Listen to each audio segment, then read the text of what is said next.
after she blew up my phone with calls because of a fire.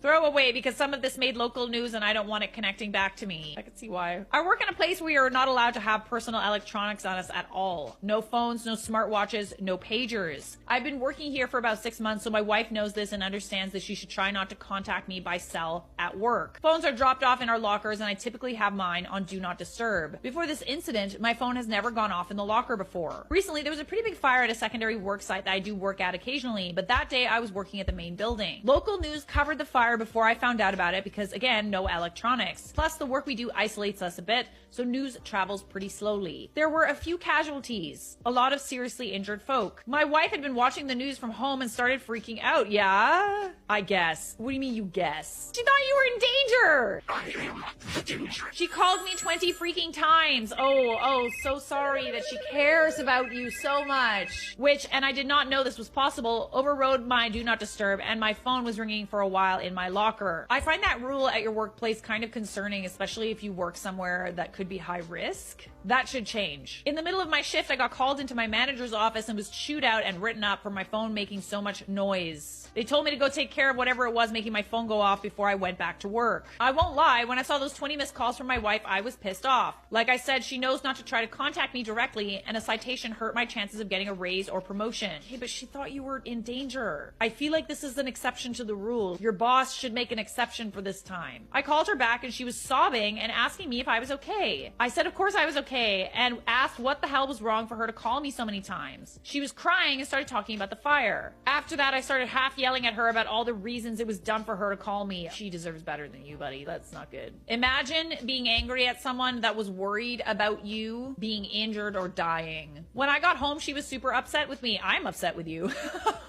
I apologized for yelling, but she refused to talk. She's been chilly the past few days and sleeping in our daughter's room. I wouldn't want to sleep next to you either, buddy. I know it was not the best decision to yell at her, but I still think my anger is justified. 1, she knows I don't work in a secondary work site very often. So? It's literally at one of the places that you go. 2, she knows that I can't be contacted directly and she could have just called the office. Okay, I guess you got a point there. 3, 20 calls is absolutely insane. Am I the a-hole? It's probably 20 calls because she was like calling non-stop and was worried because you weren't answering. Thinking probably the worst. Am I the a-hole? Yeah, you are. You're the a-hole, holy F. She was concerned for your safety. Also, just have your phone on silent. Well, he did. He had it on Do Not Disturb. Then it won't matter how many times people call or text you. I guess you could just turn the phone off entirely. But again, I feel like this rule at your workplace is kind of odd.